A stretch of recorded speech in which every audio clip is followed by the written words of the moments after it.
Kuya Lawrence, sa Matthew chapter 10, verse 28. So, matapos po itong linggo na ito, ano na po ang susunod? Christmas spirit na. Kila Brother Edward, may mga Christmas decor na nung napunta ako. Ha? Kaya, Sir Opel, susunod na natin, yung ating Christmas decoration. At sa inyong mga bahay, At paghahandaan natin naman susunod, yung ating Christmas party. Naalala niyo last year? Masaya yung ating Christmas party. So this time ay yung iba, nadagdagan na ang ating pamilya.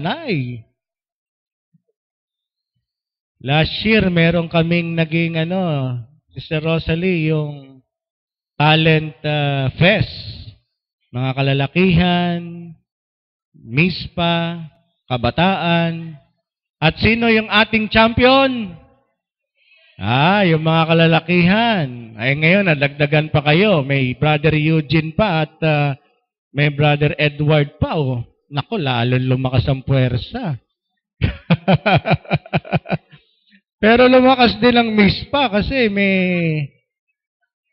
wow. Naku, mas exciting.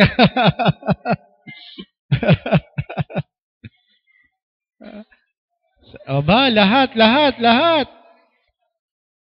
Meron pang Kuya Turing at Brother Johnny. Joel, mga manager. Wow. So, excited na tayo dyan. Sige po, tayo sandali. Basahin po natin. Matthew chapter 10, verse 28. Ready, begin. Do not be afraid of those who kill the body, but cannot kill the soul. Rather, be afraid of the one who can destroy both soul and body in hell. Tayo po'y manalangin. Panginoon, dalangin po namin ang aming pagbubulay ng iyong salita. Pangunahan niyo po kami ang iyong presensya sa aming kalagitnaan. Dalangin namin, Panginoon, ang pusong may pakikinig, pagtanggap. Ang iyong mga salita'y buhay na pumasok sa aming mga puso't isipan. At anumang panggagambala na gawa ng kaaway, ito'y sinasaway namin sa makapangyarihang pangalan mo, Jesus. Lahat ng aagaw sa aming atensyon, ito ay aming hindi tinatanggap. Ang iyong mga anghel ang siyang lumigid sa aming kapaligiran. Bigyan niyo po kami ng maayos na pakiramdam. Salamat po sa kauhawan sa iyong mga salita. Ito po ang aming dalangin sa pangalan mo, Jesus. Amen. You may be seated po. Sabi po rito ng Panginoon, huwag niyong katakutan, iyong ang kaya lang patayin ay yung pisikal na katawan. Ang higit ninyong katakutan ay yung kayang pumatay hindi lang ng pisikal na katawan, maging ng kaluluwa. At yung kaluluwang yon ay pwedeng dalhin sa impyerno. Nakuha niyo po yung ibig sabihin ng Panginoon? Na yung tao, ang kaya lang niyang gawin sa iyo, ang kaya lang niyang gawin, patayin yung iyong lupang katawan. Pero walang kapangyarihan ng sino mang tao, kahit ang pinakamakapangyarihang tao na bubuhay. Katulad nila Hitler, nila Saddam Hussein before, di ba? Nila, sino yung sa, yung huli sa terrorism, yung 9/11, si Bin Laden. Ang kaya lang gawin ng mga yan, pumatay ng katawan, pisikal. Pero sino po ang may kakayanan na iyong kaluluwa dalin sa impyerno. Vice versa, dalin din naman sa langit. Sino po ang may kakayanan nun? Tanging ang Diyos. Tanging ang Panginoon. Ito po ang tatalakayin natin ngayong umaga. Mula po sa buhay, kamatayan, saan po tutungo ang kaluluwa, maging sa mga paniniwala po ng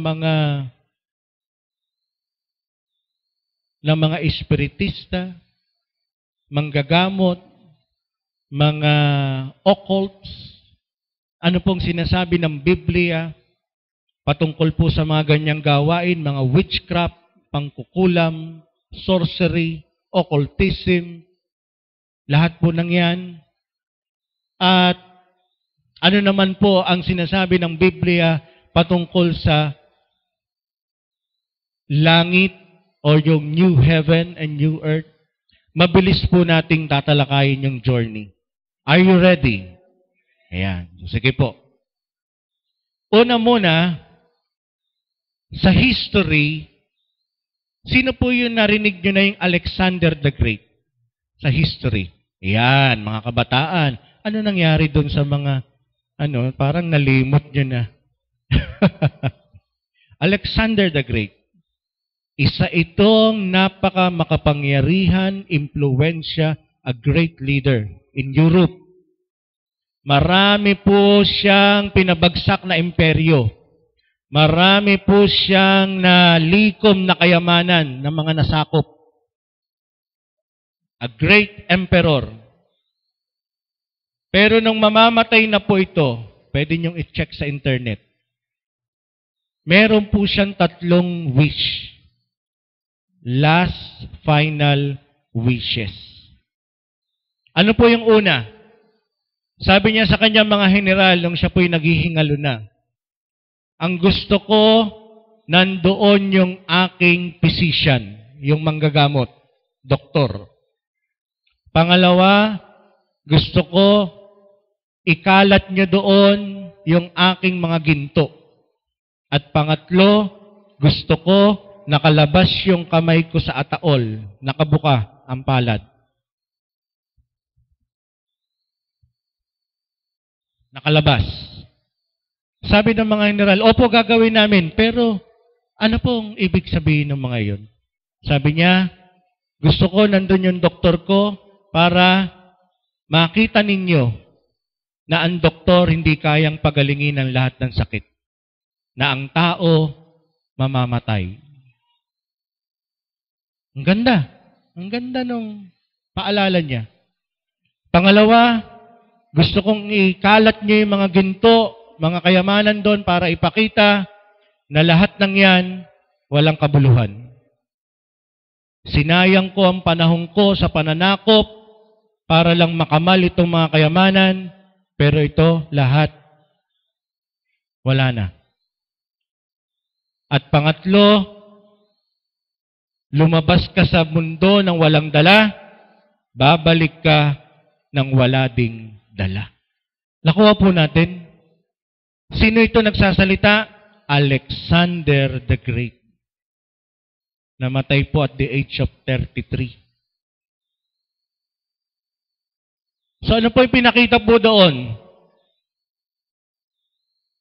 Sa kabila ng kanyang katagumpayan, sa gitna ng kanyang kayamanan, ipinakita po niya lahat ito ay walang kabuluhan. Hindi niya madadala sa kamatayan. Napakagandang paalala o babala.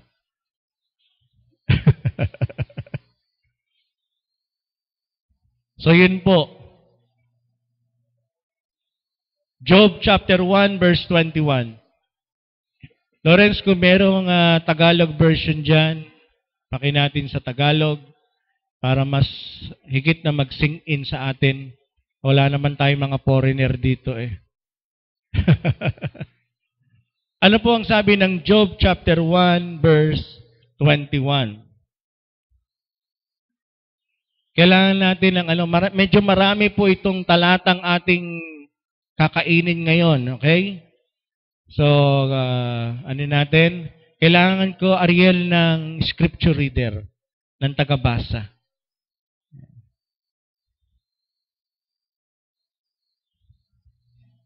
Sige, yung isang mic doon sa magiging tagabasa natin. Sino bang reader? Sister Sea? Yan. Job chapter 1 verse 21. Then sabayan po natin sa monitor habang hinahanap po yung Tagalog. Sister Sea, meron ka na dyan Tagalog Bible. Ayan. Sige, Sister Sea, pag nakita mo na Job 1, Job 1:21. Anong sabi doon?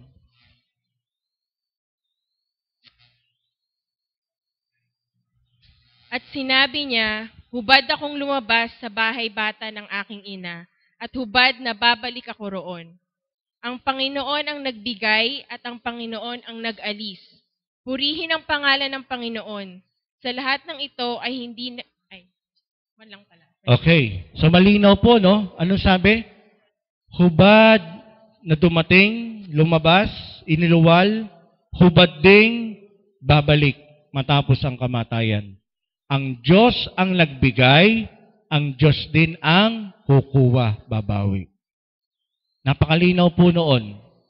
Meaning, we bring nothing, we will take nothing. The Lord gives, and the Lord takes away. Ecclesiastes chapter 3, sabi rin doon, may panahon ng pagsilang at may panahon ng kamatayan. Hebrews 9:27. Yung iba po, i-quote ko na para mabilis po tayo. At maganda sana kayo po ay nag-take note. At sa bahay po, reviewin para ma-share nyo rin ito sa inyong mga mahal sa buhay. Baka kayo lang ang iniintay nila para marinig nila ang mga katotohanan ng salita ng Diyos. And John 8:32, ano po sabi? They shall know the truth, and the truth shall set them free. Malalaman nila ang katotohanan, at ang katotohanan ang magpapalaya sa kanila. Pero paano nila malalaman kung walang magsasabi sa kanila? Baka ikaw yun. Okay?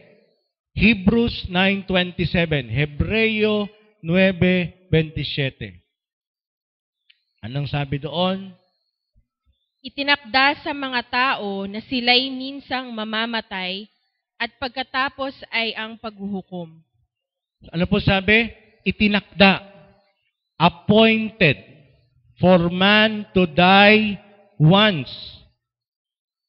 Sa ayaw at sa gusto po natin, ang Diyos may timetable ng kamatayan. Hindi lang po natin maunawaan sa ating kaisipan, pero ang Diyos alam po niya ang panahon ng bawat isa. Itinakda po yun, walang aksidente. Bagamat nangyari sa aksidenteng paraan, itinakda pa rin ng Diyos yun. Bagaman nangyari ng biglaan, nakatakda pa rin po iyon. Bagaman nangyari sa isang karahasan, nakatakda pa rin po yun. Hindi po natin pwedeng questionin ang paraan ng Diyos. Bilang tao, hindi natin maunawaan. Bakit naman kinuha siya, napakabata pa? Bakit naman sa ganyang paraan pa, nasagasaan ng pison? Lasing eh. Lasing eh. Pero totoo may nasa balita, Kuya Turing, matapos birthday, nag-inom. Tumawid ng main road, Tatay Johnny, sa Kalasingan, doon na nahiga sa gitna ng kalsada. So ayun, nasagasaan ng ilang sasakyan. Totoo yun. So ganito. Pastor, na lang pala. Happy-go-lucky na lang. Nakatakda naman pala eh. Para iba na yung mamatay na masaya. Mali. Ganito. Kapag pinabayaan mo ang sarili mo, itatakda ng Diyos, kunin ka ng maaga. Naunawaan nyo? Ang Diyos, hindi mo pwedeng linlangin. Hindi mo siya pwedeng lamangan. Ibig sabihin, pinapatay mo sarili mo sa bisyo, pinapatay mo sa trabaho, pinababayaan mo. So, ang Diyos, yung timetable mo, pwede niyang paikliin. Imbis na mabubuhay ka ng 70, kukunin ka niya na ng 40. Nakukuha po natin? Why? Bakit? Kasi, meron siyang itinakda para sa'yo. Pero ikaw, ang ginagawa mo, pinabibilis mo naman. O nag-i-engage ka sa mga sports na delikado. Yung mga extreme. So yun, madadali ka. Na yun, nakatakda pa rin dahil inalaw ng Diyos. Sige, kunin mo na. Tigas ng ulo eh. Nakuha po natin. Pumasok ka sa krimen. Pumasok ka sa sindikato. Pumasok ka sa pagnanakaw. O di, anong gusto mo mangyari? Mapadali ang buhay mo. Nakukuha po natin? Nakatakda pa rin yun. Yun nga lamang pinadali mo. At ang Diyos naman, inalaw niya. Sige, angel of death. Kunin na yan. Sunduin na yan. Tigas ng ulo eh. Pero yan, pwede mo ring pahabain pa. Iaalaw din ng Diyos yun.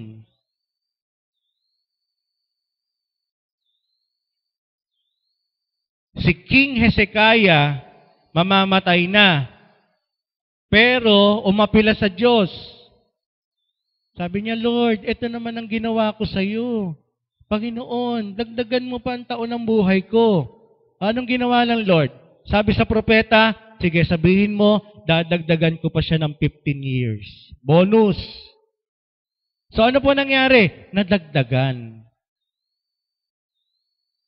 Kaya iba talaga pag natutuwa sa'yo si Lord. Pakisabi mo, iba talaga eh. Pag natutuwa sa'yo si Lord eh, may dagdag. May bonus eh. Kaya yun po pwedeng umikli, pwedeng humaba, pero ang Diyos pa rin ang masusunod. Nakuha po natin? Kaya po, bagamat masakit, Sister Venus, pero ito po yung isang katotohanan na itanim po natin sa puso. Bagamat may mga pangyayari na hindi natin maunawaan, pero yun nga po, nakatakda po iyon. Appointed. At ito po, susunod. Pagkatapos daw ng kamatayan, anong sabi? Anong susunod? Kahatulan. Paghuhukom. Sa English, judgment. Okay. Ang tao po, binubuo po ang tao ng tatlong bahagi. The body, the soul, and spirit. Ilan po? 3. Okay, pag namatay ang tao, ano po mangyayari? Ecclesiastes chapter 12 verse 7. Sige lang saya pag ready ka na. Ecclesiastes 12:7. Ano po mangyayari sa katawan? Ano mangyayari sa espiritu? 12:7.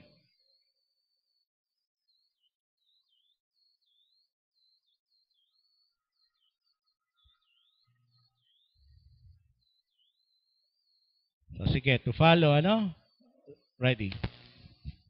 Alalahanin mo siya bago manumbalik sa alabok ang ating katawang lupa at ang ating hininga ay magbalik sa Diyos na may bigay nito. Okay. Ang sabi po doon, pag namatay ang tao, yung lupang katawan babalik sa alabok. Kasi sa alabok to nang galing. Okay? At yung espiritu o hininga, babalik ito sa Diyos na nagbigay nito. Malinaw po? Itong katawan na ito mabubulok, babalik po sa alabok. Pero yung pong espiritu o yung hininga, babalik daw ito sa Diyos na nagbigay. Kasi po, ang katawan, pag walang espiritu, patay. Kaya po tayo nakakakita. Kaya po tayo, dahil po sa hininga, yung espiritong galing sa Diyos yun. Babalik daw yun sa Diyos. Lahat po ng tao, may espiritu tayo, may katawan lupa, at may kaluluwa. Ngayon, ano mangyayari sa kaluluwa? Magkaiba po ang kaluluwa sa espiritu. Okay? Yung pong kaluluwa, hindi po namamatay yun. Immortal po yun. Pero saan pupunta? Okay? Tunghayan po natin yung pong isang kwento. Luke chapter 16, beginning verse 19. Meron po ditong dalawang tao. Magkaiba ng estado ng buhay. Si Lazaro at yung pong mayaman. Okay? Si Lazaro at yung mayaman. Sige, basahin natin. O lahat po, sama-sama na po, para hindi ka matulog dyan. Ready? Begin.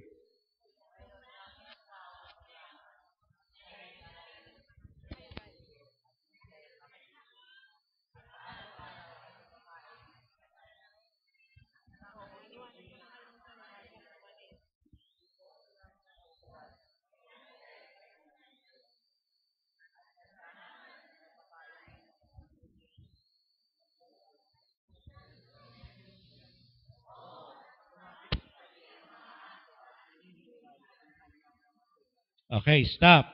So, sino po yung dalawa? Isang pulubi, ang pangalan ay Lazaro. Maraming sugat. Ultimo yung aso, dinidilaan na yung kanya mga sugat. Ganong kagrabe. At meron namang isang mayaman na talaga namang namuhay ng marangya. Pero isang araw, ano nangyari? 22.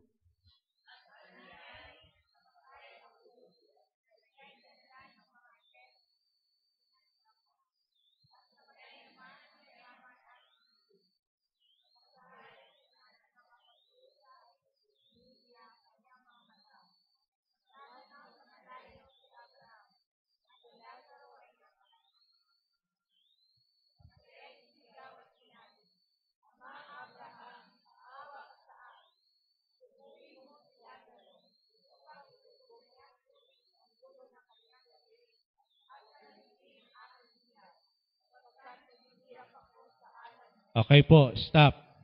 So ito na po yung sinasabi natin. Dumating ang isang araw, parehong namatay. Parehong namatay. Pero ano yung pagkakaiba this time? Si Lazaro, dinala ng anghel sa sinapupunan ni Abraham, which speaks of paradise, heaven, lugar, langit. Sabi doon, siya'y inaliw, wala na mga sugat. Kasi po, pag ang tao po namatay, napunta na sa langit, perfect body. Walang kapintasan. Immortal. Ibig sabihin, hindi na po nasisira, hindi na nagkakasakit, hindi na mamamatay. Spiritual body. Ganun po. So, hindi po nasulat, pero malinaw po na kaya napunta si Lazaro doon ay meron siyang tamang ugnayan sa Diyos. Bagamat siya ay namuhay na pulubi. This time, nakuha niya na yung reward niya. Yung mayaman, ano nangyari doon sa mayaman? Namuhay ng marangya. Masarap ang pagkain araw-araw. Pero this time, ano po sabi? Pakibaba, Ali Lawrence. Nakita niya, na-identify niya si Lazaro. Kaya po ito po, no, naniniwala po tayo, kapag ang tao po namatay na, na-identify mo pa rin. Anak mo yan, asawa mo yan, kumari mo, ma-identify mo, pero hindi na pareho ang relasyon. Wala pong malinaw na sinabi ang Bible na doon, pamilya pa rin kayo. Kapag tahimik po ang Bible, tahimik din tayo. Naunawaan po natin, basta ang malinaw, pag ang tao namatay, mare-recognize mo pa rin. Oy, si brother, ano yan ah? Oy, si brother, ano yan ah? Patay tayo dun. Pag ganun, ayan, kasi, Kristyanuhan. So, anong kapalit? Langit-langitan. Babala. Ha? Kaya ito po, no? Sabi doon nung mayaman, amang Abraham, hilingin niyo po na idawdaw ni Lazaro sa tubig yung kanyang daliri para ako'y patakan. Wow! Ibig sabihin, grabe ang init. Grabe ang sakripisyo. Anong lugar yun? Iyon ang tinutukoy ng Revelation chapter 21 verse 8 na apoy ng impyerno. So this time, naniniwala tayo na yung mayaman, wala siyang tamang relasyon sa Panginoon. Nabuhay siya sa karangyaan, pero nung dumating ang kamatayan, doon siya sa apoy ng impyerno. Hinihiling niya, patakan lang ako. Ibig sabihin, sobrang init nun. Para yung gapatak na yon magbigay ginhawa sa kanya. Muli po, kung papaanong yung katawan sa langit, wala na pong kamatayan yon, ganon din ang kaluluwa sa impyerno. Wala na pong kamatayan yon. Pero ang kaibahan, nag-i-enjoy ang mga tagalangit, pero yung kaluluwa nung nasa impyerno, ramdam mo yung sakit. Pero hindi ka na mamamatay kasi patay ka na eh. Kaluluwa na yon. Ibig sabihin, walang hanggang mong dadanasin yung ganun. Hapis.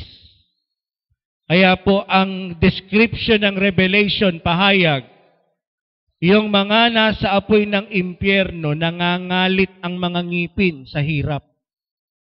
Gnashing of teeth sa sobrang hirap.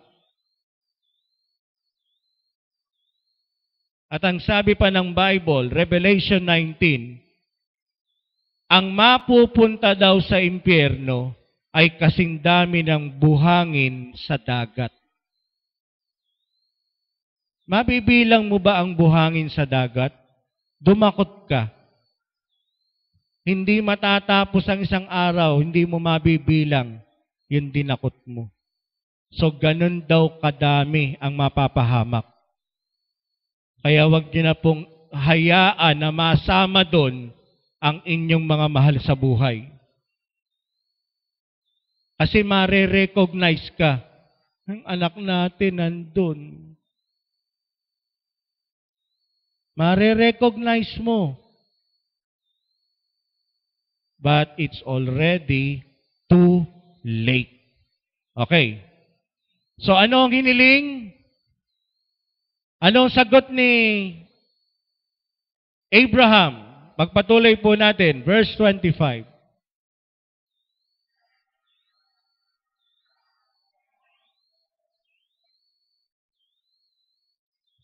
Wait. Sige po, ulit. Go.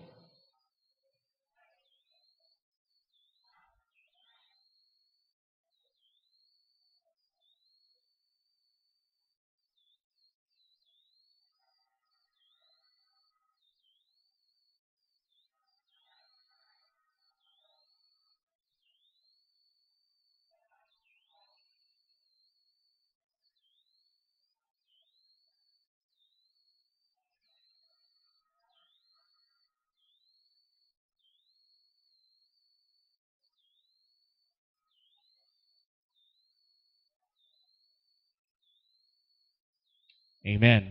Ito po ito po ay isang truth. Ano po sabi? Yung mga nandoon daw, ano mo na sabi? Sa pagitan ng langit at impyerno ay may malaking bangin. Yung mga nandyan, hindi na po pwedeng maghangad na makapunta doon. At yung mga nandito, wala na ring pagkakataon na mapunta dyan. Final. Ito po ang isang kasinungalingan na matagal na umalipin sa atin at nakalulungkot sa marami nating kababayan hanggang sa ngayon. Yung false truth, false hope, maling pag-asa. Ano yun, Nanay Venus? Na ang tao, bagamat yan ay namatay na masama, makasalanan, may pagkakataon pa. Pupurgahin lang. Lilinisin lang. Yung pong teaching of purgatorio. Or purification. At paano magagawa po yun? Sa pamamagitan ng mga panalangin sa mga namatay. Panalangin sa kaluluwa ng mga namatay. Pero dito, maliwanag sa sikat ng araw, Brother Dennis, sabi ni Abraham, hindi na pwede. Dalawa lang ang lugar, langit at impyerno. Ano daw sa pagitan? Malaking bangin. Ibig sabihin nun, wala. Walang lugar sa gitna na para purgahin ang kaluluwa. Wala po. At ito po ang tandaan natin, mga kapatid.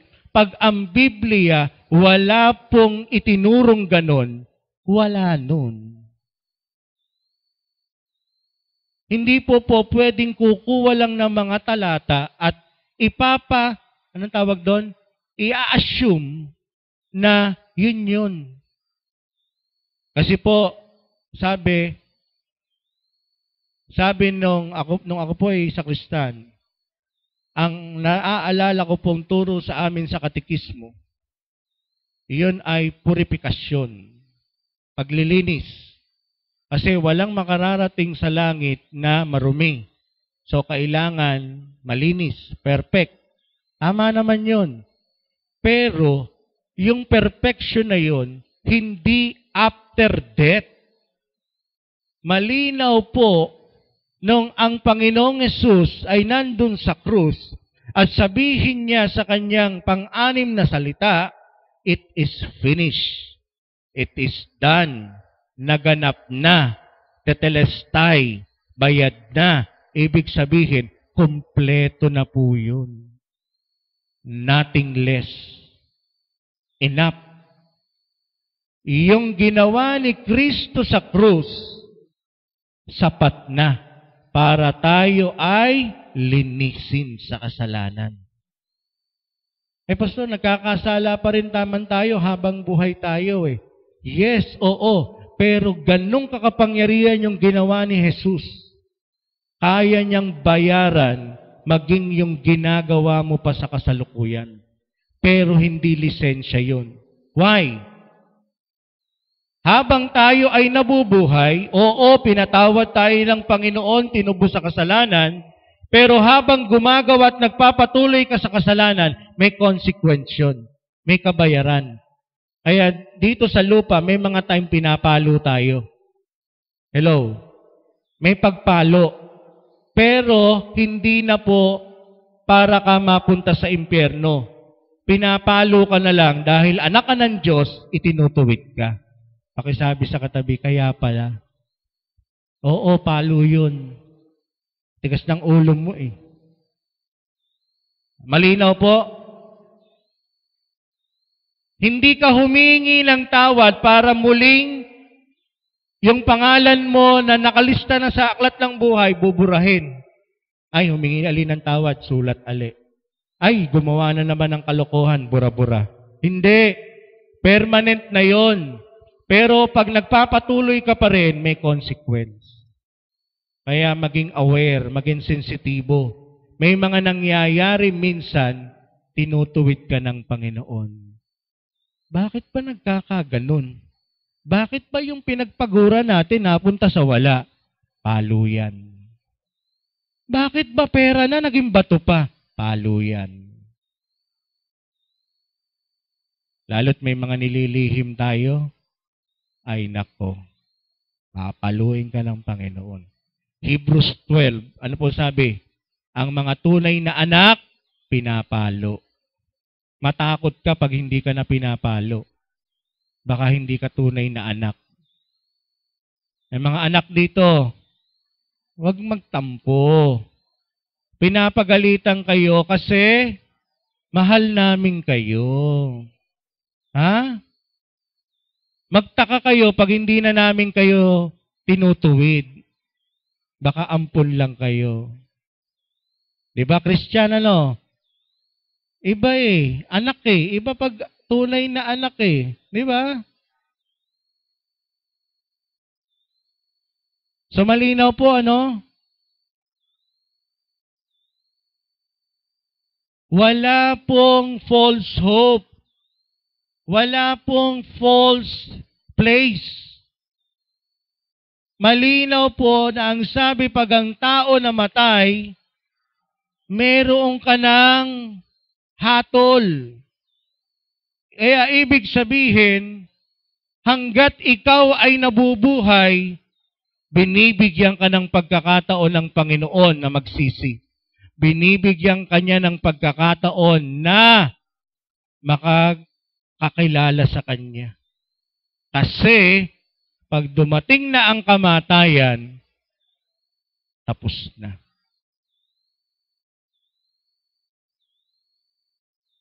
Basahin natin yon. Let's read on 2 Peter chapter 3, 8 and 9. Ito yung sinasabi ng Espiritu ng Diyos kanina eh. Kaya buhay ka eh. Kaya hindi ka niya hinayaan na mamatay agad eh. Binigyan ka ng pagkakataon magbago. Binigyan ka ng pagkakataon na makakilala sa Kanya. 2 Peter chapter 3 verses 8 and 9. Ready na, Saya? Sige.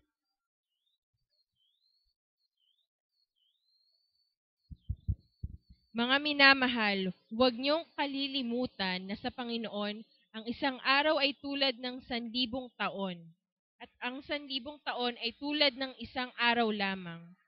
Ang Panginoon ay hindi nagpapabaya sa kanyang pangako, gaya ng inaakala ng ilan. Hindi pa niya tinutupad ang pangakong iyon alang-alang sa inyo. Binibigyan pa niya ng pagkakataon ang lahat upang makapagsisi at tumalikod sa kasalanan, sapagkat hindi niya nais na may mapahamak. Kundi ang lahat ay magsisi. Ganyan ang habag ng Panginoon. Sabi dito, yung isang araw, pwedeng 1,000 taon yan sa Diyos. Pero yung 1,000 taon, pwede niyang paiksain ng isang araw. pero hindi niya ginagawa pa na ang tao ay hatulan kasi anong sabi? Binibigyan ng pagkakataon upang hindi mapahamak ang marami, kundi ano po? Makapagsisi. Kaya hanggat buhay yung mga taong mahalaga sa atin, samantalahin po natin. Yung mga mahal sa buhay, magulang, anak, kapatid, kaibigan, hanggang buhay. Kasi pag yan namatay na, wala na. Wala na po. Tingnan niyo pa yung kahilingan ng mayaman. Balik natin, Lawrence, Luke 16. Kaya ano po sinasabi po nung talata? Ayaw ng Diyos yung kung kailan namatay, tsaka ka magsisisi. Ang programa po ng Panginoon, hanggat buhay ka, bibigyan kanya ng pagkakataon magsisi. Kasi pagdating ng kamatayan, wala na. Tapos na.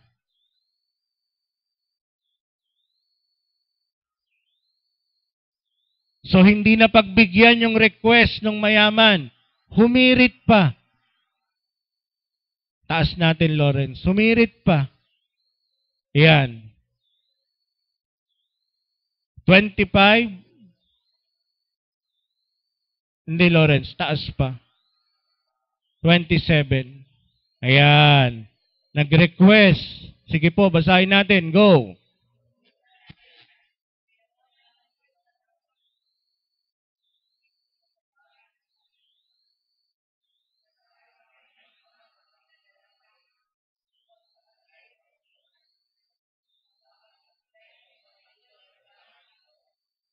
Okay, nakita niyo yung request? Gusto, pagmultuhin niyo po yung si Abraham, multuhin niyo mga kapatid ko para mabagyan sila ng babala, para hindi na sila magpunta dito. Okay din naman, concern yung mayaman. Kasi alam niya na, naku, totoo pala, impyerno. Malamang ito, nakapakinig din ito pero dahil nga mayaman, kukunin lang niya ng pera ko. Maka ganon, ano? So, yan, wala na. So, ang concern na lang niya ngayon, naku, yung mga kapatid ko. Yung 5. Papalikin niyo po siya. Multuhin, dalawin, magparamdam. Para mabigyan sila ng babala. Ang title nga ng mensahe natin, babala. So, yun po, no? Parang maganda. Parang okay naman. Pero ano pong sagot ni Father Abraham? 30. Lawrence, pakitaas natin.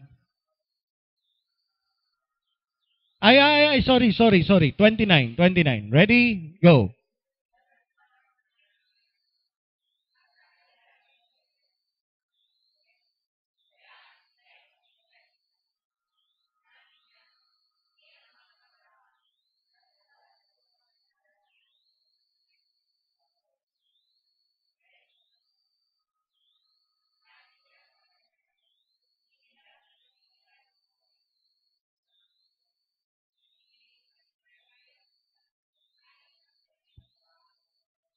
Ito po malinaw po ito. Hindi po pumayag. Hindi po pumayag. Pwede lang po magdadagdag pa tayo ng konting minuto. Gusto niyo po ba ituloy pa natin? Ayan, sige Hindi po pumayag. Maganda layunin. Ano po sabi ni Amang Abraham?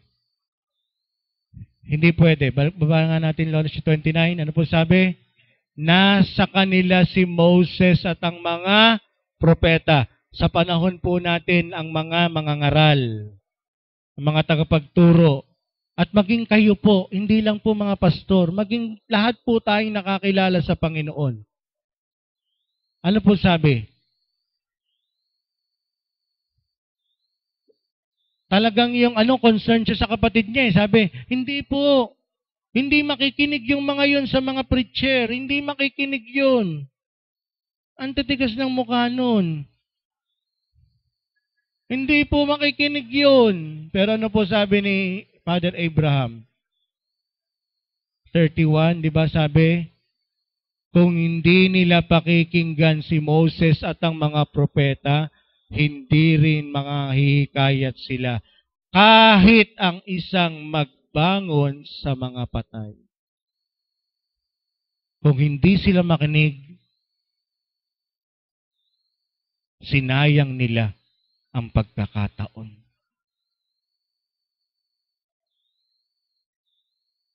So ano po ang mga katotohanan po dito? Lawrence, pakihanda ang Deuteronomy 18. Deuteronomy chapter 18.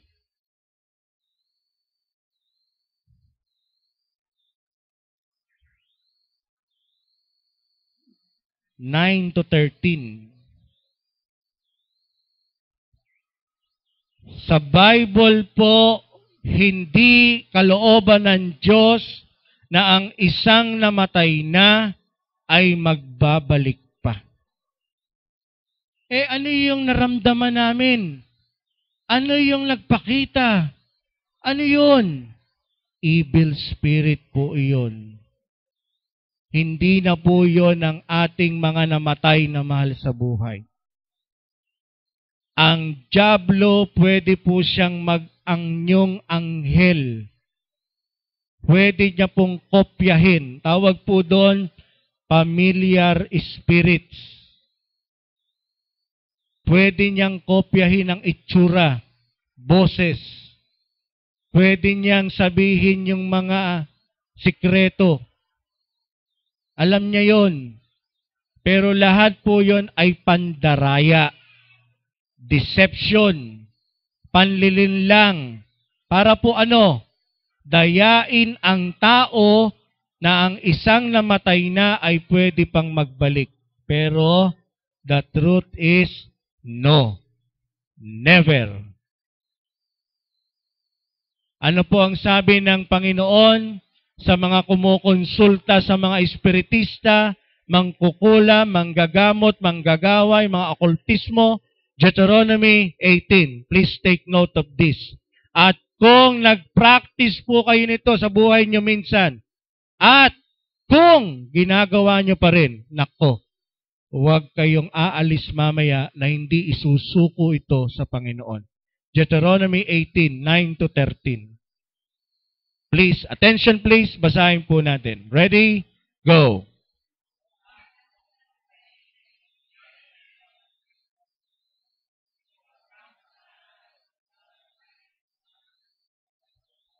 Ano po ang tawag ng Panginoon? Karumal-dumal. Ano po yon? Verse 10.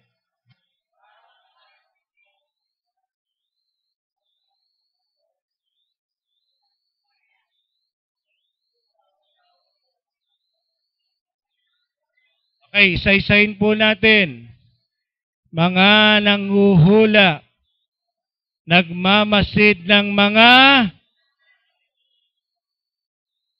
engkantador, manggagaway. Ano po yung manggagaway? Mga mangkukulam, witchcraft, o engkantador ng mga ahas, o nakikipagsanggunian sa mga masamang o mahiko, magic, o sumasangguni sa mga patay.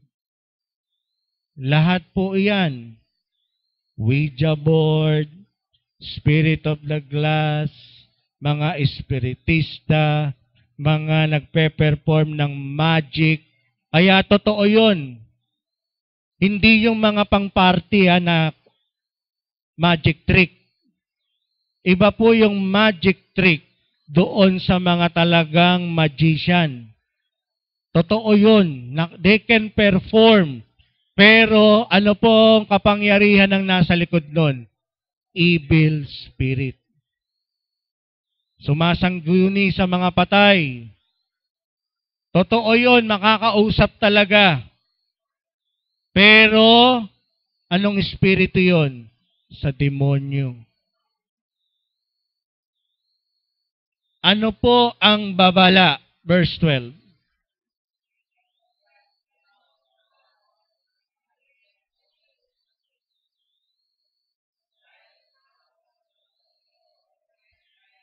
Okay. Pray po tayo sandali. I can sense in my spirit, meron pong ilan sa inyo dito gumagawa.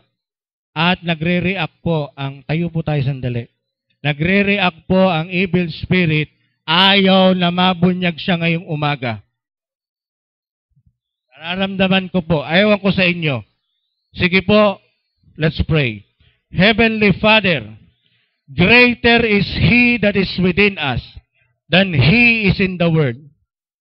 Panginoon, i-reveal nyo po, i-expose nyo po ang gawa ng dyablo ngayong umaga. Kaya't anumang kanyang kapangyarihan na nais pigilin ang pangangaral na ito, sinasaway namin sa makapangyarihang pangalan mo, Jesus. Lord, cover me with your precious blood. Anoint me with your power to deliver your word, Lord, na madala ko ito ng may kapangyarihan, may authority. Panginoon, sige po, rebuke the devil. Gamitin po natin sama-sama. Sa makapangyarihang pangalan ni Jesus, hindi ka namin pinahihintulutan, wala kang magagawa ngayon. We bind you by the living power of the Holy Spirit, by the precious blood of the Lord. Ngayong araw na ito, maraming palalayain ng Panginoon. Salamat po, O Diyos. We claim it in Jesus' name.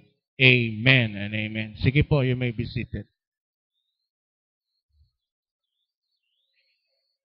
So ano pong sabi? Karumal-dumal ang mga gumagawa nito sa harap ng Panginoon. Pinalalayas sila ng Panginoon mong Diyos sa harap mo. Mamaya po, kung nagpa-practice ka nito, may iniingatan ka, we need to renounce. Ibig sabihin, kailangang itakwil mo. Kailangang isuko, pagsisihan. At kung merong kang mga bagay, paraphernalia sa bahay mo, kailangan niya na isunugin. Gusto mo, dalhin mo sa akin. Kasi, may manifestation yan. Kapag hindi ka ready, bobwertahan ka niyan. Kasi warfare yan eh. Ha?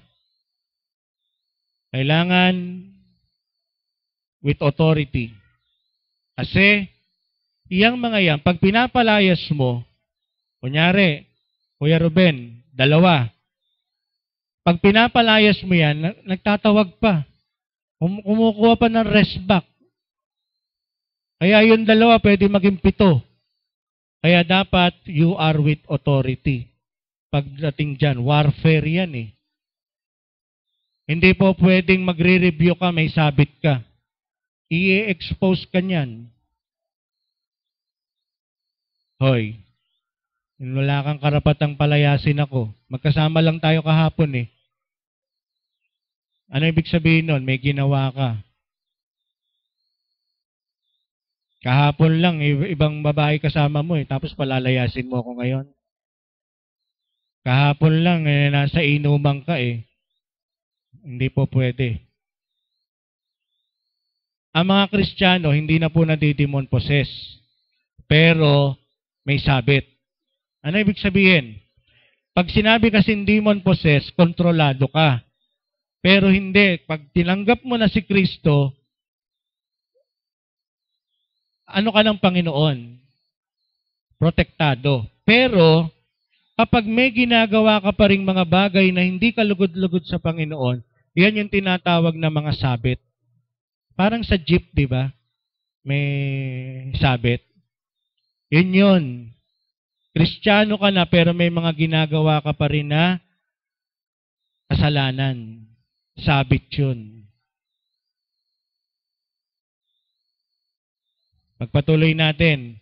So ano pong kailangan gawin? Palayasin kasi karumal-dumal yan sa harapan ng Panginoon. So ano natin ng mabilis po. Ano po itong mga occultic works? Anything po na mga ginagawa mo spiritually na hindi in line sa salita ng Diyos.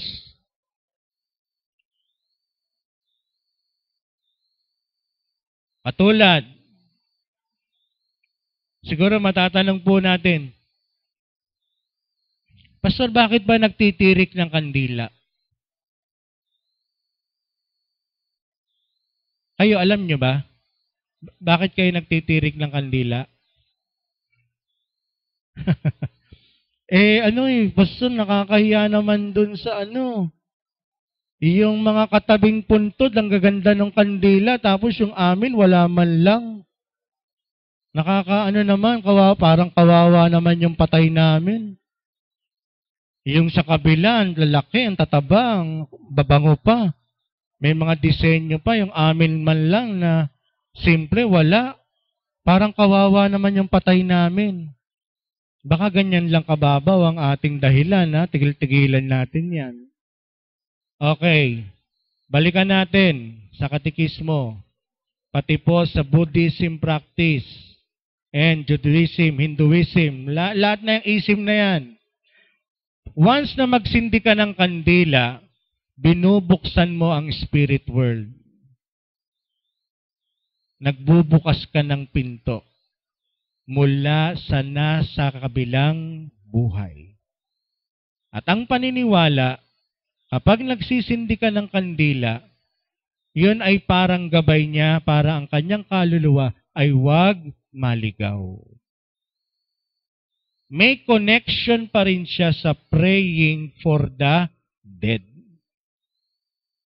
Kalooban ng Diyos o hindi? Sumagot kayo. Porket guilty ka, hindi ka makasagot. Hindi. Pastor, bakit pag may kinakasal may kandila? Iba yun. Ang purpose noon ay si Christ as symbol of light. Walang connection yun sa kaluluwa. Pero pag ang kandila ginamit mo na sa patay, mali na. Mali na. Pastor, yung bulaklak. Sino nakabili na ng bulaklak? Ganito. Ganito po, Dapat malinaw sa iyo na ang bulaklak is paying respect. Pagbibigay, respeto. Pero hindi yung bulaklak ay bilang hain, offering sa patay. Hindi. Kaya nakita niyo yung mga Chinese, may mga pagkain pa na inaabangan ng mga squatter sa paligid. Pagkatapos ng undas titirahin yung mga pagkain ng mga inchik. Offering yon. And any offering is a kind of worship. So dapat malinaw po sa atin bilang Kristiyano, naglalagay ka ng bulaklak bilang respeto. Yun lang. Malinaw yun. Pero naglagay ka ng bulaklak, naglagay ka ng kandila, tapos mananalangin ka doon, mali. Mali. Wala na pong, hindi na po ino-honor ng Diyos ang prayer sa patay. Wala na. Pastor, ba't ganun? Kasi nga po, ang Diyos, hindi Diyos ng mga patay. Diyos ng mga buhay. Pero, tama pong alalahanin. Hindi po dapat mawala yun, ha? It is proper to commemorate. Kami po, ang aking father, pinupuntahan po namin hindi November,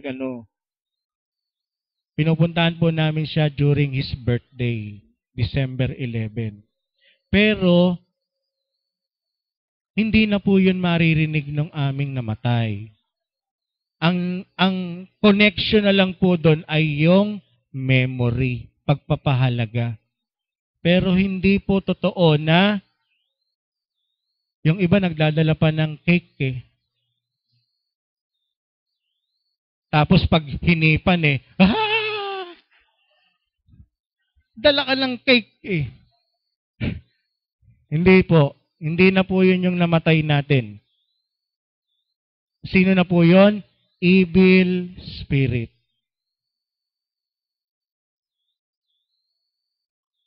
May narinig po akong testimony, namatay po yung bata na lunod, 20 years old.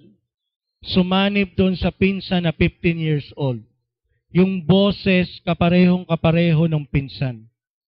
Sinabi lahat ng mga favorite, ganito, ganyan, napaniwala yung buong pamilya. Pero at the end, ang sabi po nung sumanib, magpapaalam na po ako, pero isasama ko na yung pinsan. Isasama na raw yung pinsan. So, ibig sabihin, talagang ang kaaway yon. Bakit? Mangunguha ng buhay eh. Mangunguha ng buhay. Ano ang gawa ng kaaway? Pumatay, magnakaw, magwasak. Pinatawag yung isang pastor. Yun na, nagsimula na, kinas out, ginamit ang salita ng Diyos, hanggang nag-manifest na po, yung boses bata, naging malaking boses na lalaki na. Ibig sabihin, na-reveal na hindi talaga yun yung namatay na mahal sa buhay, kundi espiritu ng dyablo. Tapos 4 na lalaki daw humawak, para lang winasiwas lang. Ibig sabihin, may manifestation talaga. Nung ako'y bata pa po, nung kami nasa Quezon City pa, yung father ko po noon, may taglay na anting-anting. Kaya nga daw baka kaya napasagot ang mami.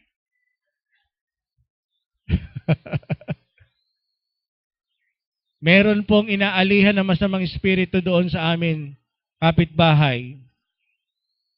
Yung father ko, inakyat ng father ko, kasi ganito po yan ha. Itong mga anting-anting na ito, albularyo, meron po silang kakayanang magpalayas. Pero ranking yan. Kunyari, mas malakas yung akin, kaya kong palayasin yan sa'yo. Pero hindi ibig sabihin po nun, basta nagpalayas sa Diyos na. Hindi po. Kaya po sa Bible, may mga nagsabi po doon, Panginoon, nagpalayas kami ng masamang espiritu. Ano po sabi ng Panginoon? Lumayas kayo sa harapan ko. Hindi ko kayo nakikilala, mga mapaggawa ng masama. So, totoo po yun. Yung albularyo makapagpapalayas.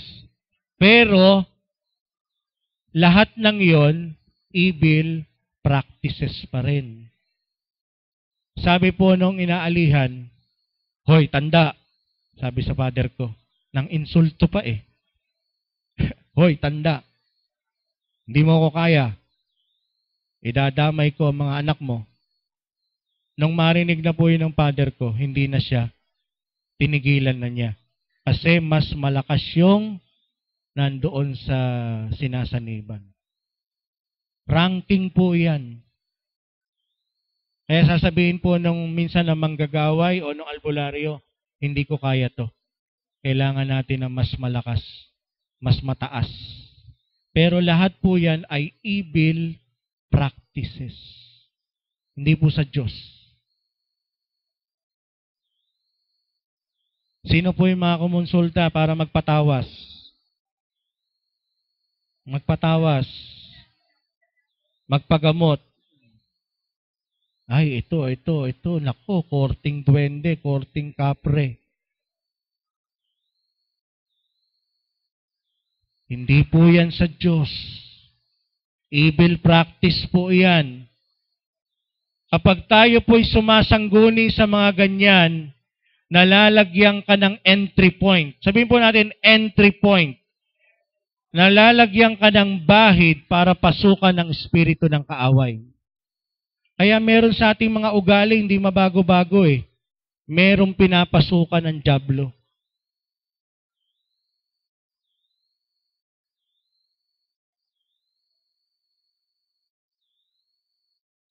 Doon ka nagpapagamot, gusto mo makatipid sa doktor, pupunta ka sa albularyo. May bulong yan. May Latin. Pag nabubulungan ka, entry point na yon. Mapapasukan ka na.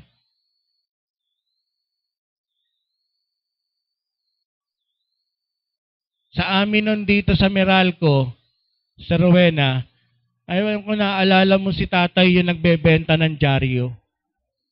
Yung matanda. Malamang yun, may karga yun eh. Ang tanda na, nagbebenta pa ng dyaryo, naglalakad lang eh. Hanggang ngayon eh. At kami noon,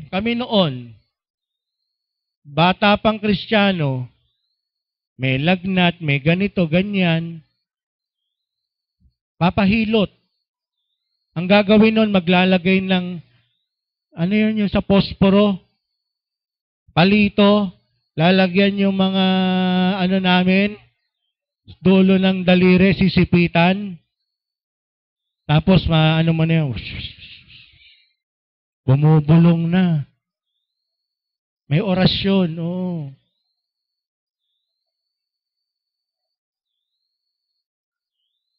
Tapos may time pa noon si Sister Lynn na spray niyan dito niya, pero ang ginamot yung kabila, gumaling. Ito yung may pero ang hinilot yung kabila. Baliktad, di ba? Ano ibig sabihin? Kasi nga merong power, pero from the evil spirit. Yung iba, bagamat blinded, mabuti ang layunin, pero hindi tanggap ito ng Panginoon. Kaya po yung father ko, nung maborn again, isinuko niya po yung kanyang panyo. Yung panyo po ng father ko, meron pong malaking bungo sa gitna. Tapos may mga Latin. Ang manifestation po nun, kaya niyang paamuhin ng isang taong galit. May time noon yung mga tsuhin ko sumugod sa bahay, galit na galit. Pero nagawa niyang pakalmahin. Tapos yun nga, yung mga pagharap sa mga inaalihan, kaya ng father ko. May kwento pa ang father ko noon na nakipagbuno siya sa Kapre, sa Batangas. Doon sa lugar na yon, may tinatawag dong bangkaan. Iigib ka sa balon. Pero bago mo marating yung balon, dadaan ka sa isang lugar na talagang tatayo ang balahibo mo. Yung ganon. So yon, nirenounce ng father ko yon, isinorender, sinunog yun. Ano pa? Yung mga nakukulam, totoo din yan.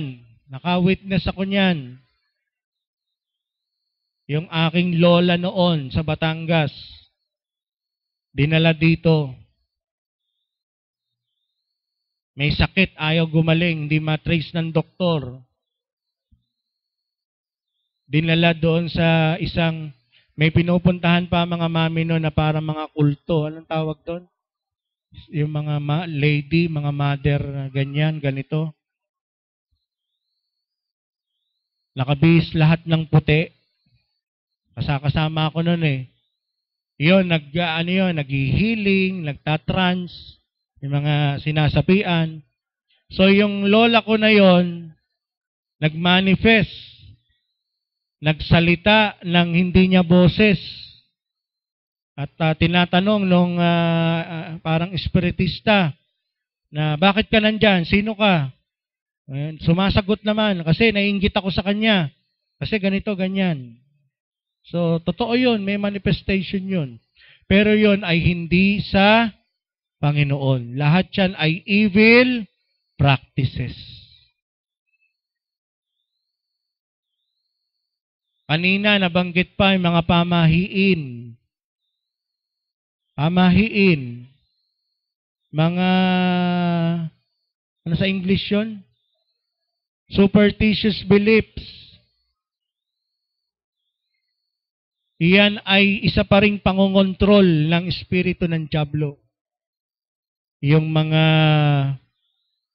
ano ba yung mga pamahiin na yan? Madami yan, di ba? Bawal magwalis paggabi. Di ba? Yung iikutin yung pinggan. Anything na pamahiin. Yung mga tawid, tinatawid. Ricky, never nyo na i-allow si Ken na mag-practice ng ganun. Kung ayaw nilang makinig, igalang, respeto. Pero kayo na alam nyo na ang totoo, pag ginawa nyo pa rin yun, nagkakasala tayo sa Panginoon. At hinaayaan ninyong kontrolin pa rin kayo ng mga evil spirits. Yung mga gamit sa bahay, yung mga Chinese mga decoration na pang-attract, pang-ontra, mga paso, mga sabit na yan, mga entry point yan. Pag meron kayo niyan sa bahay, pwede yang maging entry point o landingan ng espiritu ng kaaway. Kaya merong mga espiritu sa bahay natin na hindi maalis-alis. Espiritu ng away, galit, doon namamahay. Yung mga banga na may dragon. Revelation chapter 18 to 20. Ang dragon ay simbolo ng demonyo. Meron ka sa bahay mo nun. So parang sinasabi mo doon, you are welcome in this place. You are welcome in my home. Nag-a-attract ka. Kaya anong ginagawa dyan? Winawasak yan. Pero wag ka naman pupunta sa bahay ng kapatid mo. Sa demonyo yan. 100,000 ang bili doon basta mo binasag. Yung iyo, ang pakialaman mo. Wag yung sa iba. I-share mo lang, ate. I-share ko lang pero nasa iyo desisyon. Wag mong basta magbabasag ka doon. Para kang Ghostbuster. Wag mong papakailaman yung hindi sa iyo, ha?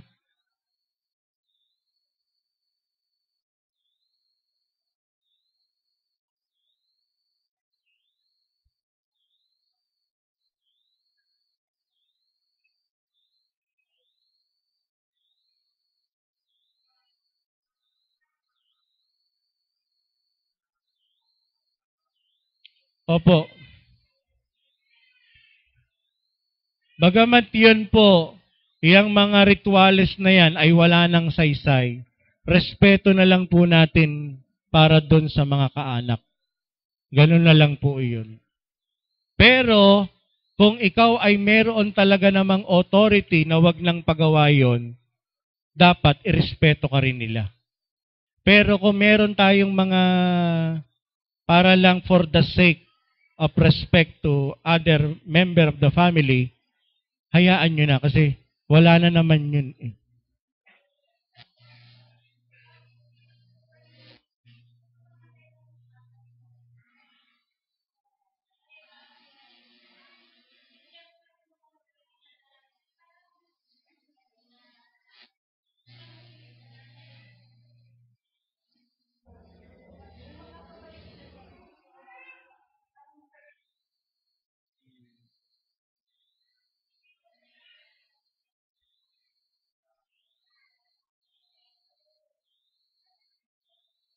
Okay, hindi natin sasabihin bad spirit yun. Ano? Oo. I-take na lang natin siya na a dream as a warning. Yun. Mm.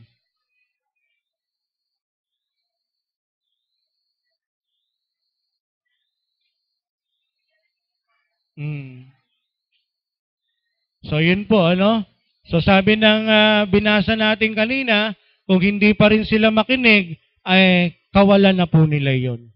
Sila na po ang magbabayad nun. Wala na po tayong pananagutan. Pero kung wala kang ginagawa para sila'y paalalahanan, mananagot po tayo sa Panginoon. Sisingilin po tayo nun. Hahanapin po sa atin. Anong ginawa mo sa anak mo? Kaya Sister Medi, binabati ko po kayo sa ginagawa niyo sa inyong sambahayan. Napakalaki po ng inyong pasasalamat, mga anak at manugang. Hindi yan for the sake lang ng kung ano man. Kaluluwa po ang usapan dito. At ang kaluluwa, pag yan ay namatay na, final na. Kaya po, hanggat may pagkakataon po tayo, start to cultivate the soil. Ano po yung ibig sabihin? Alam mo na may pananagutan ka sa magulang mo, sa kapatid mo. Okay, huwag kang basta banat ng banat. Mag-cultivate ka muna ng, parang yung buto, para yan ay mabilis. I-cultivate mo muna yung soil. Ano ibig sabihin? Gumawa ka muna ng relasyon. Ano ibig sabihin? Pag-pray mo siya. Pag mayroon siyang pangangailangan, tulungan mo. Doon sa gagawin mong yan, nakukultivate na yung soil. The moment na mag-share ka, mabilis lalago yung buto. Huwag banat ng banat. Okay? Kasi minsan, ang dating natin sarcastic. Ang dating natin, epal. Ha? I-cultivate muna yung soil. I-cultivate muna. Katulad din ang ginawa ng iba sa inyo. Hindi naman yan basta mo nadala sa Panginoon eh. I-cultivate mo muna. Nagpakita ka muna, ikaw mismo sa sarili mo, nagbago ka, pinakitaan ka. Yun, kinukultivate mo na yung soil doon. Amen? Okay, last 5 minutes. So yun po anything against the Bible, the will of God, is from the devil.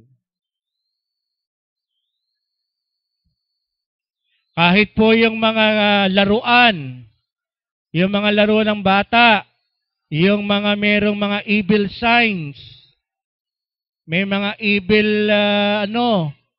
yung mga Dungeons and Dragons na yan. Ha? Anything na may mga, ano pa ba yung mga, Lawrence, tingnan mo nga yung mga occultic signs and symbols para meron tayong reference. Yung mga, yung ganon, yung white at saka black, yin-yang, ay ano yan? Buddhist practice yan. Hindi natin pinapractice yan. Kahit nga yung pusa na gumaganon, hindi yan cute. Hindi yun basta display. May ano yun, mga religious items ng Buddhism. Parang Diyos-Diyosan din yun. Sige Lawrence, kung mahanap mo. occultic signs and symbols.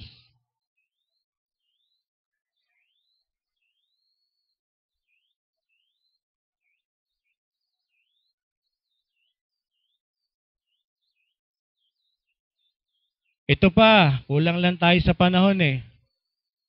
Mga kabataan, yung pinakikinggan nating mga artist, marami dyan mga Illuminati. Ano ibig sabihin nun? Mga nakasanla ang kaluluwa nun sa demonyo.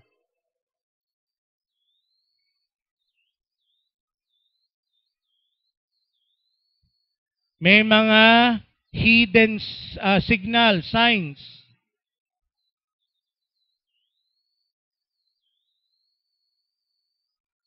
May mga artist na mahilig mag-sign ng ganito. Akala natin, ano lang yan? Oh, cool! Rock and roll. Hindi, merong ibig sabihin yan. Sign of the devil po yan. Yung ganyan.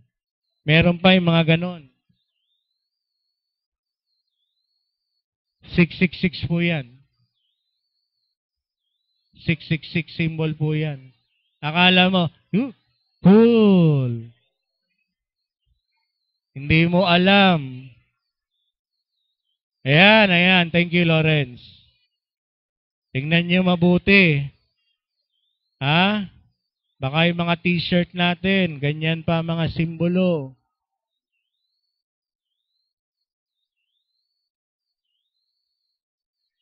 Kaya pakinig ka ng pakinig doon sa mga artist na yon.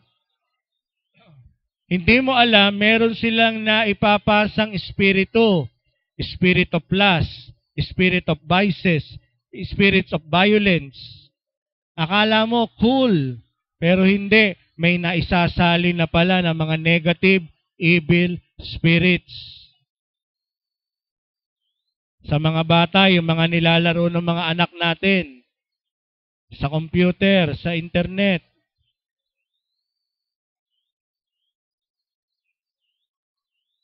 Kaya tingnan nyo nagagawa ng mga video games na yan, nang aalipin, nang sisira ng pag-aaral. Kasi ano yung nilalagay niya? Spirit of addiction. Pero mo walang tulugan, walang kainan, hindi papasok sa eskwela.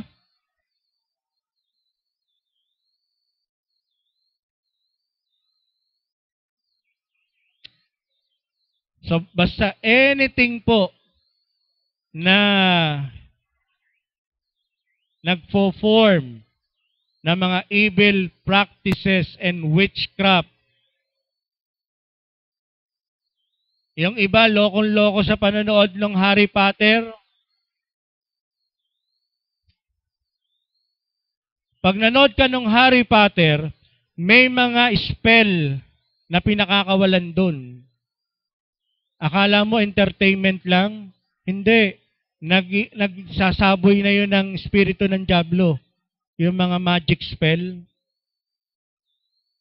Kaya mga bata, matigas ang ulo, pasaway sa magulang. Okay, tapusin na po natin. So yung Halloween, mga young people, babati pa yung iba sa inyo. Sa Facebook, Happy Halloween. Anong happy dun? Mga kabataan, It is not for fun. Hindi. Ano ang sabi ng Bible? 2 Corinthians chapter 6, verse 14 to 7. Ano ko na lang po, kulang na tayo sa oras.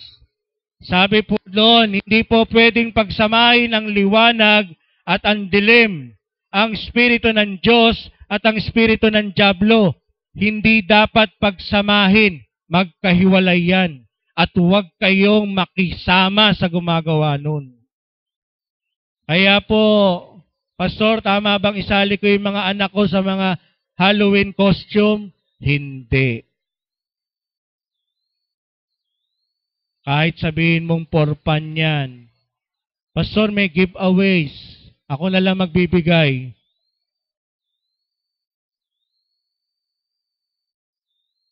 Hindi po. Pero yung may mga bata, aanyuhan mo ng mga Dracula, mga kung ano-ano, mga sungay. Mind conditioning po yun eh. Ano yung mind conditioning? Kinokondisyon ang mga isipan na natural na lang to.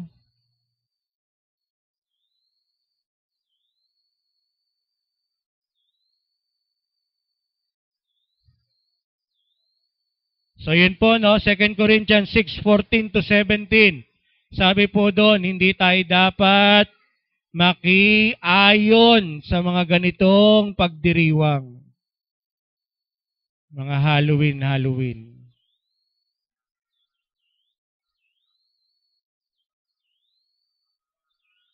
Oh, yung mga mahilig manood ng horror.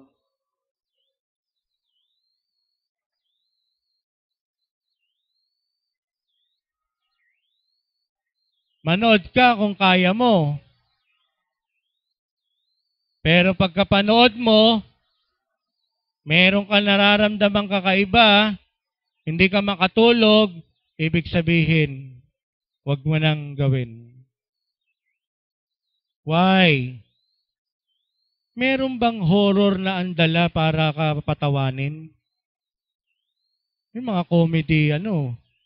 Pero pag yan talagang yung mga tipong Chucky, ano pa yon? Mga ganon, ay talaga may karga yan. Tingnan niyo yung nangyari nung kay Julie Vega. 80s. Sino nakakaalala? Julie Vega. Matapos gawin, Edward, yung isang pelikula about exorcism. Nagkasakit si Julie Vega, hindi mapaliwanag. Patay. Si Sandra Bullock din, yung pelikula na yung about magic. Nagkaroon din, nakaranas din anong tawag doon, nervous breakdown. Kasi yung mga yan, ano yan? Nag-a-attract yan. Hindi yan basta pelikula lang.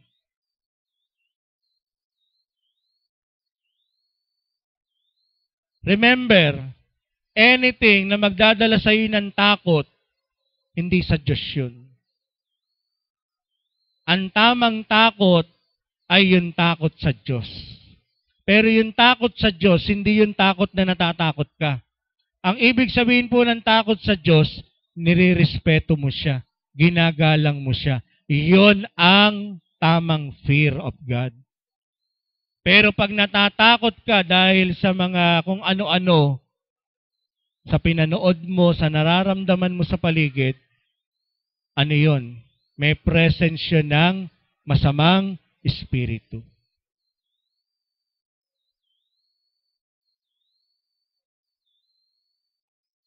So, totoo yun. Yung meron ka nararamdaman. Pero anong dapat mong gawin? Anong dapat nating gawin?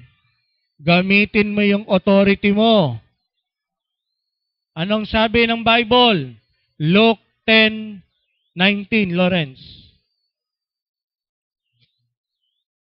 Doon sa mga tunay na nagsisi, tunay na kumilala sa Panginoon, tunay. Nagsuko ng buhay, tinanggap si Jesus. Merong kang authority.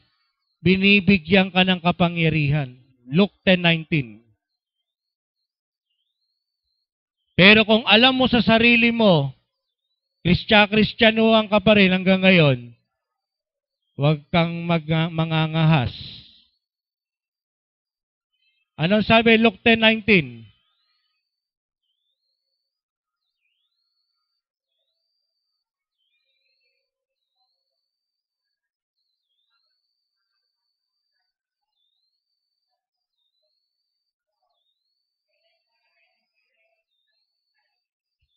That's your authority. I have given you authority to trample snakes and scorpions. Hindi po literal yun ha. Baka may ahas. Tuklawin ka nun. Hindi literal yan. Snakes and scorpions symbolizes the devil. Spiritual po yan. Mamaya may cobra dun basta mo tapakan. Sabi ni pastor dadamay mo pa ako. Spiritual po yan. Ha? Ibig sabihin po nun, yung authority mo, mayroon kang otoridad galing sa Panginoon. Na sa pangalan ni Jesus, pwede mong tapakan ang anumang espiritu ng dyablo. Okay? Kapag meron ka nararamdamang hindi maganda, i-rebuke mo. Pag merong espiritu sa asawa mo, i-rebuke mo. Pero wag mo namang harap-harapan. Gawin mo in secret. Tawa ng tawa si Ana. Wag mo namang in Jesus name ka. Mamaya sagutin ka noon, in Jesus name ka rin. Hindi ganon Sa prayer mo sa kwarto. Lord, in the name of Jesus, yung espiritu na ganito, ganyan, sinasaway ko sa pangalan ni Jesus. Hindi hindi pamumukha mo, in Jesus name ka. Sampalin ka niyan. Sa prayer po yun sa prayer. Sa prayer. Okay? Meron tayong authority. Gamitin mo. Ngayon, ito yung warning. Kaya talaga mensahe natin, babala Tayo na po kayo. Tayo na po. Nakakalata ako, kanina pa ako nakatayo Tumayo na rin kayo. Magtatapos na tayo. Sa Book of Acts, meron po, nakita nila yung ginagawa nila Pablo, ng mga apostol. Nakita po nila na yung mga inaalian ng masamang espiritu, sabi po nila Pablo, nila Pedro, sa pangalan ni Jesus, sinutusan ka, lumayas kayo. Lumalayas. Gumagaling yung mga may sakit. Meron po dong isang parang albularyo, isang magic art specialist. Sabi niya, gusto ko yun. Gagayahin ko yun. Merong isang inaalian ng masamang espiritu. Umekse na tong isang ito. Sabi niya, sa pangalan ni Jesus na sinasabi nila Pablo at Pedro, pinalalayas kita. Umekse na. Sabi nung inaalihan ng masamang espiritu, si Pedro, si Pablo, kilala ko. Ikaw, sino ka? Alam nyo ang ginawa? Dinamba siya nung inaalihan at ang sabi sa Bible, lubha siyang nasugatan, lubha siyang nasaktan. Ano po ibig sabihin nun? Hindi po pwedeng gaya-gaya lang. Hindi po pwedeng basta mo lang gagamitin yung pangalan ni Jesus. Kailangan pag ginamit mo yan, may karapatan ka. Kailangan anak ka. Kailangan ipinamumuhay mo ang kanyang salita. Spirit of righteousness. Ephesians chapter 6, isa po sa ating mga spiritual warfare, spirit of righteousness. Matindi pong weapon yan sa demonyo. Yung namumuhay ka, maayos. Kasi babalikan ka Hoy, wala kang karapatan.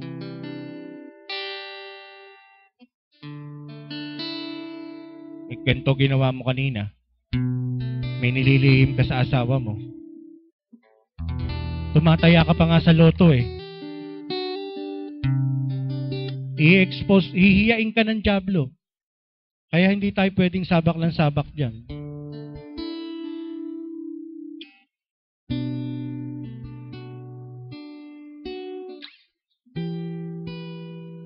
Ginalaw mo nga yung girlfriend mo Oh.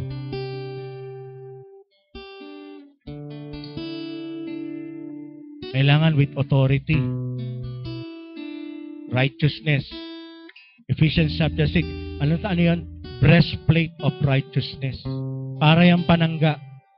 Kapag ang dyablo, walang makikitang sa'yo, maano ka? Firm ka.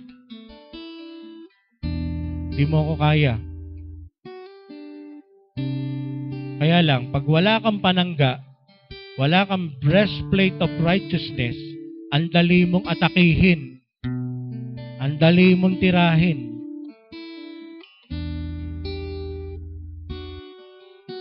Paano mo magagamit ang authority mo kung ang dali pa rin mag-init ng ulo mo, ang dali pa rin mong mainis,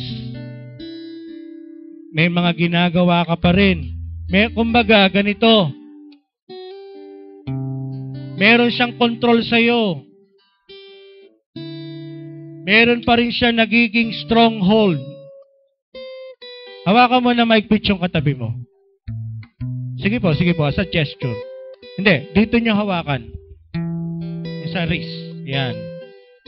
Subukan mo pumalag. Pumalag ka kunyari. Gusto mo makawala. Yan. Stronghold ang tawag dyan. O, bitawan mo na, nasasaktan na eh. Parang gumaganti ka lang eh. Bitawan mo na. Pakawalan mo na. Ha? Stronghold ang tawag dyan. Ang kaaway, hindi basta bibitaw yan. Hindi basta bibitaw yan. Pero ito. Mas makapangyarihan ang Panginoon na sumasa atin sa anumang stronghold na gawa ng kaaway. Pwede kang kumawala dyan.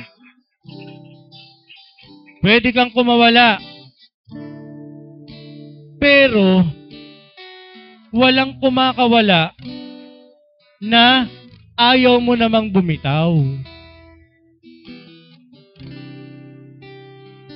Gusto mong kumawala pero ayaw mo namang kumawala. Kumbaga minsan inaabot mo pa. Naunawaan po natin. So this time po, maglilinis po tayo.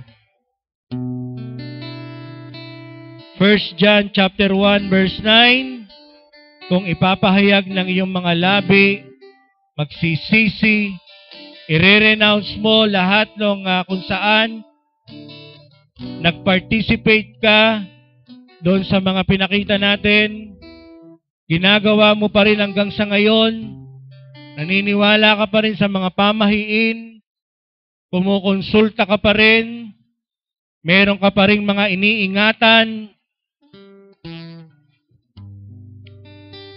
you shall know the truth, and the truth shall set you free. Matapos mong mapakinggan ito, at hindi mo iyan isusuko, at mananatili ka pa rin paalipin dyan,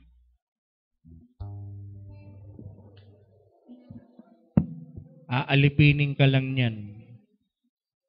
At dadami yan.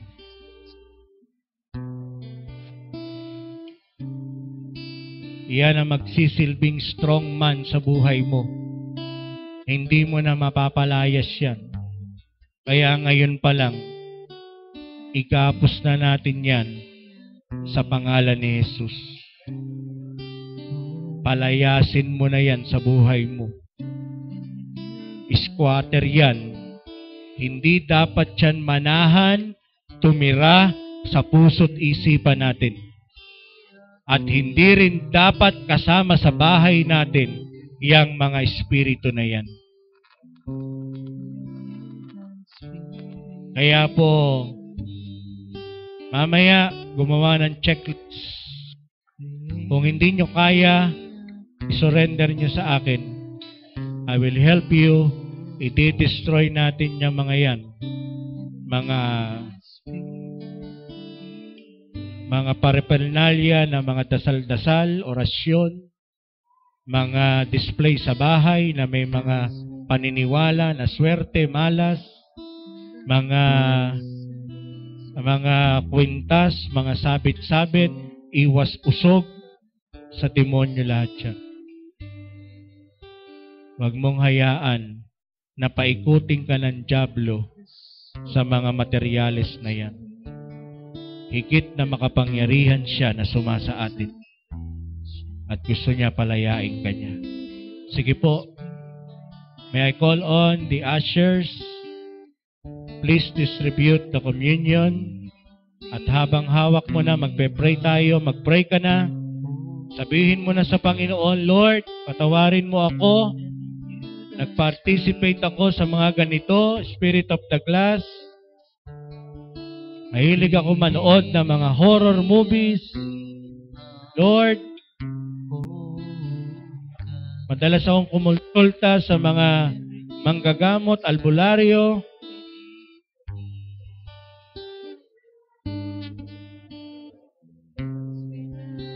Panginoon, meron akong ginawa, meron akong kasalanan na ginagawa pa rin hanggang sa ngayon. Alipin pa rin ako ng bisyo ng sugal, alak, anything na umaalipin, it's not from God.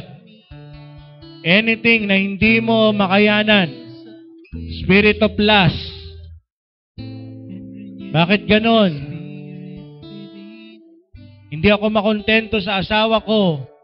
Nagnanasa pa rin ako sa iba. Spirit of lust yan. Lustful spirit. Baka naman ang mga poster mo sa kwarto mo, yung mga kalendaryo ng alak.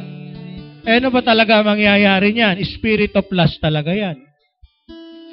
Isa pang malakas ngayon, spirit of pornography. Mga kabataan, kailangan natin itong ma-resist, ma-control. Mang-aalipin talaga to.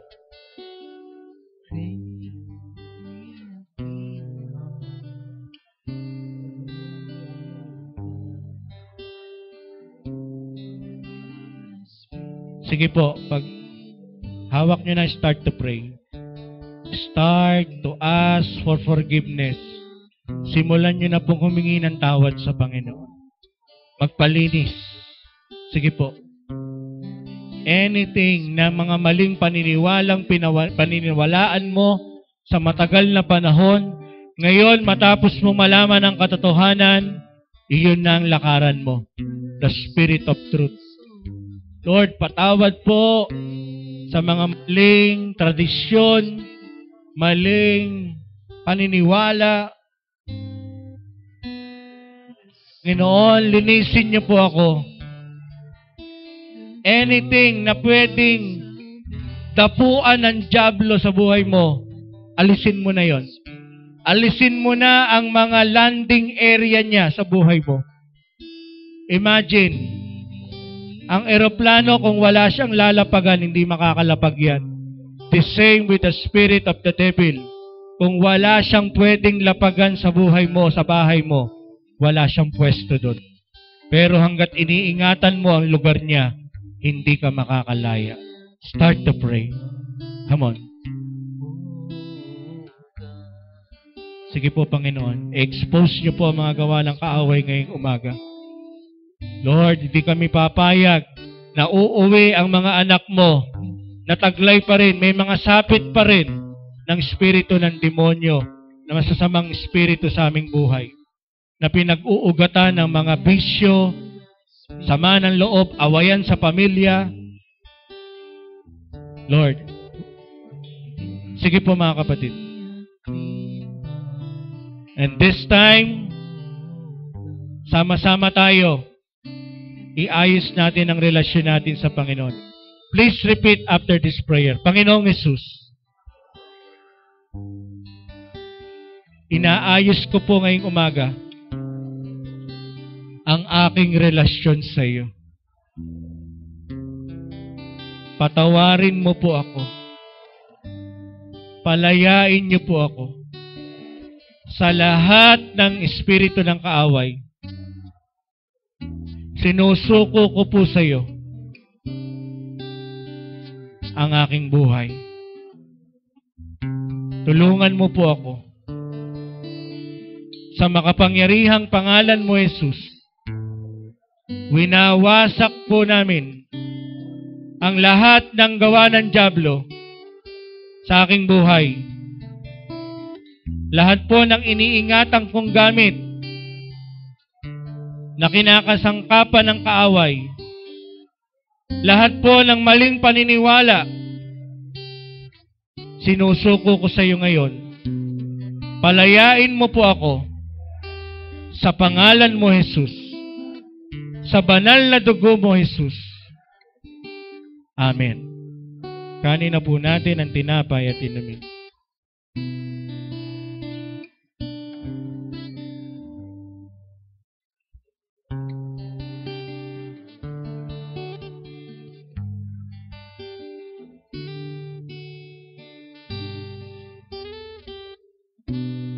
Sige po, ako na lang po ang mananalangin.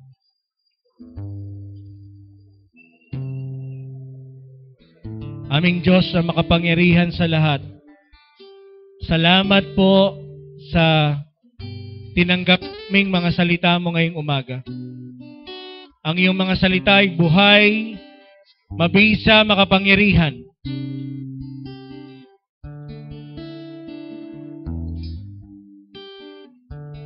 Lahat po, Panginoon, ng hawak ng kaaway sa aming mga buhay, kami pinakawalan mo na, Panginoon. And Lord, sa lahat po na nagsuko, nagnanais na lumaya, iparanas po ninyo ang ganap na kalayaan. Kalayaan sa mga bisyo, kalayaan sa kasalanan, kalayaan sa mga maling paniniwala, kundi, Panginoon, ang buong pusong pagtitiwala sa iyo. And Lord, this time, gamitin mo ang buhay naming ito para sa iba. Na ang aming mga natutunan, isang araw ay maibahagi namin sa aming mga mahal sa buhay. Sapagkat maaaring naghihintay lamang na gamitin mo kami sa kanila. And Lord, this time, mga kapatid, receive your authority. Sige po mga kapatid, raise your hands to the Lord. Tanggapin mo ngayon ang authority mula sa Panginoon.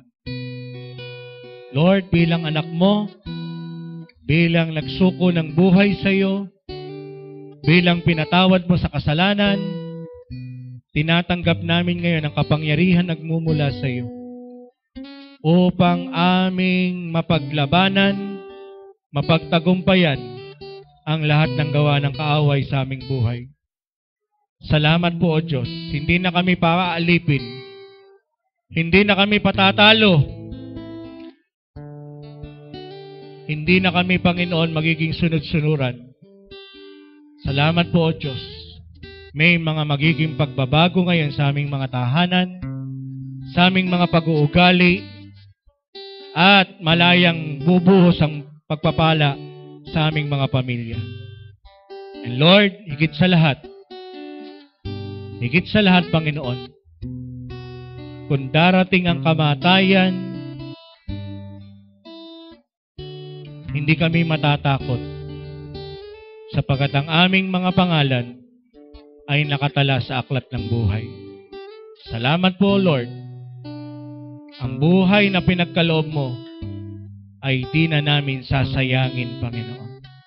We will not waste, Lord, our time, our strength, our finances sa mga bagay na gawa ng kaaway. Kundi lahat ito ay pagagamit na namin sa iyo, O Diyos. Salamat po. In Jesus' name, amen and amen.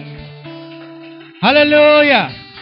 Yung palakpak ng pinalaya ng Panginoon.